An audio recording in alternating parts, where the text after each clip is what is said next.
Jones, Sally, well, that's the same, so we don't know the answer yet. And so Sally, Sam, well, okay, S, oh, they're the same. A, they're the same. O, L, and M.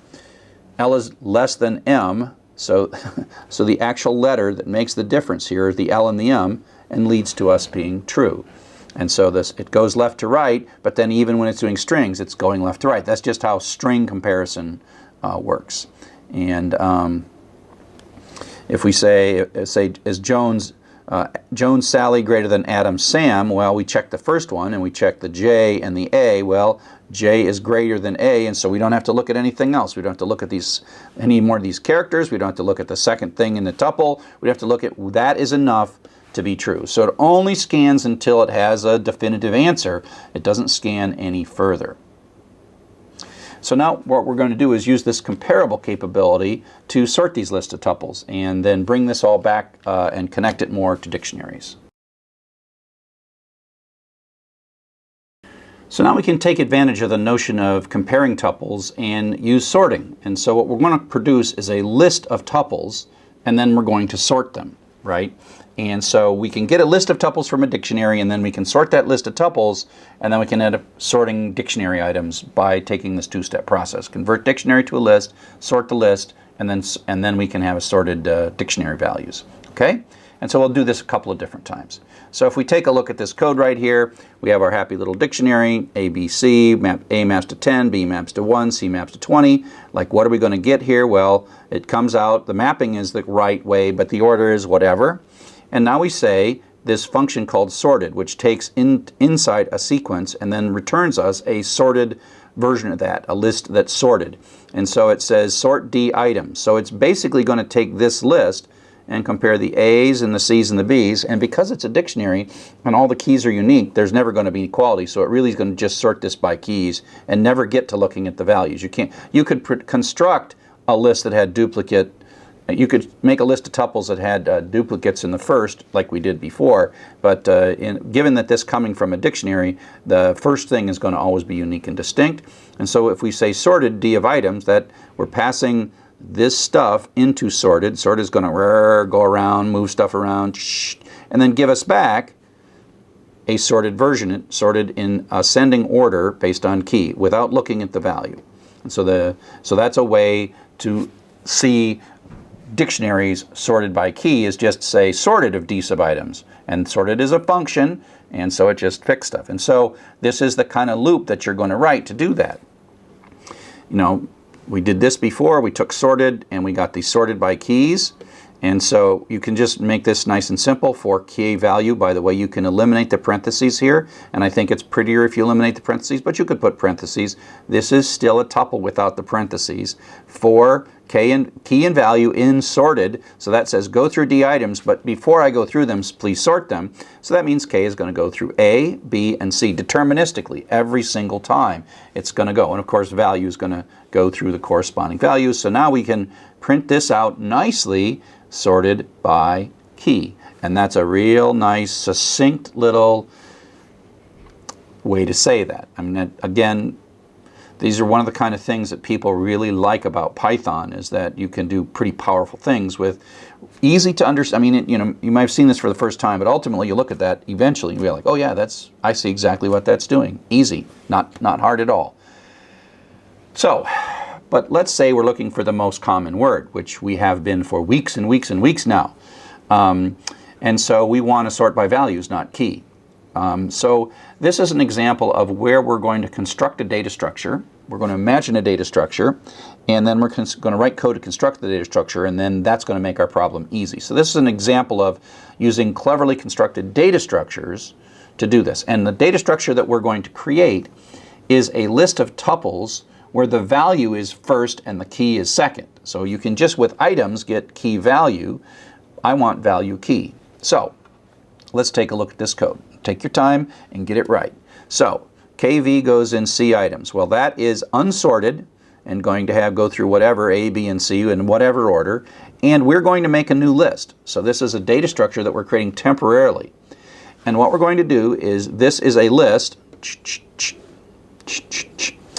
And we are going to append to that list a tuple. So this is going to be a list of tuples. Except we're not going to append them in key value order. We're going to flip them and append the first part of the tuple is going to be the value and the second part is going to be the key. So we end up with this. This is sort of our temporary data structure that we have constructed to make our job really easy. So this ends up being 10A, 22C, 1B. Now we just kind of flipped them. We took this order and then we flipped them around. And so now we have this nice little list sitting in memory in a variable. And that's really simple. We can say, oh, look, we can use sorted. And we can sort by now the values because they're the first thing. I mean, the sorted doesn't know that they're how we produce this list. It just looks at that and says, oh, that's a list of tuples. I'm going to always sort by looking at the first item in any tuple.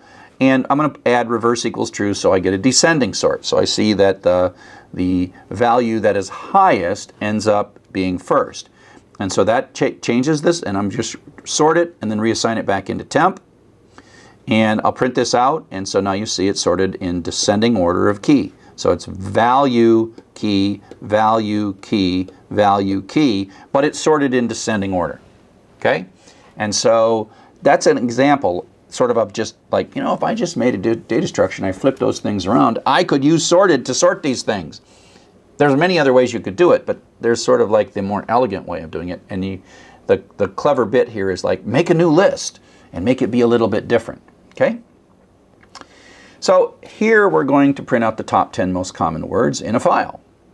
And most of this code is review, so if we take a look at it, we're going to open a file. We're going to start a dictionary for our counting. We're going to, you know, there's going to be words and lines, right? And so we're going to have a for loop. This for loop is going to go through each line. And then, of course, we're going to split them, which is busting them into pieces. And then we have a for loop within that, and this for loop is going to go through each word.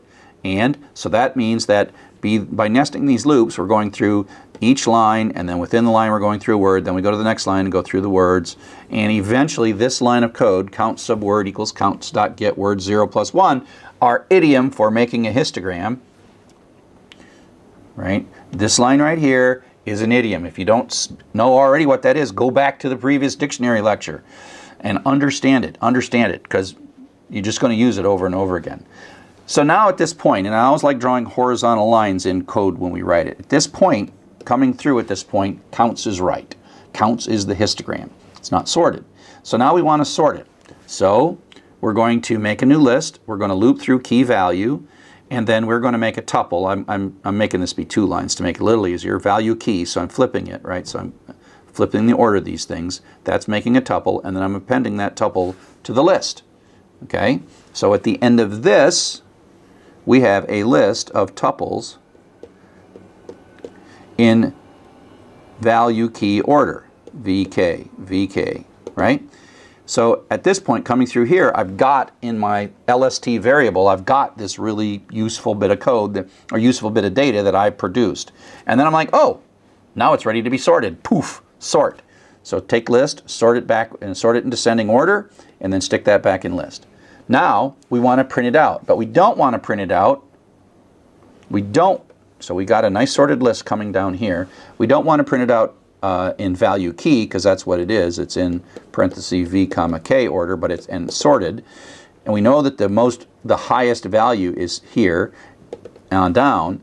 And so we're going to say, you know, we're going to run through, and now we're going to go through this new list, only the first 10, start at the beginning up to, but not including number 10, which is the first 10. For value key in, and so value is good. So this is the iteration variable that's going to go through each of these things on and down, and then we're just going to print it out flipping it. So we re-flip it, flip, flip. We print it out key value, and it's going to work.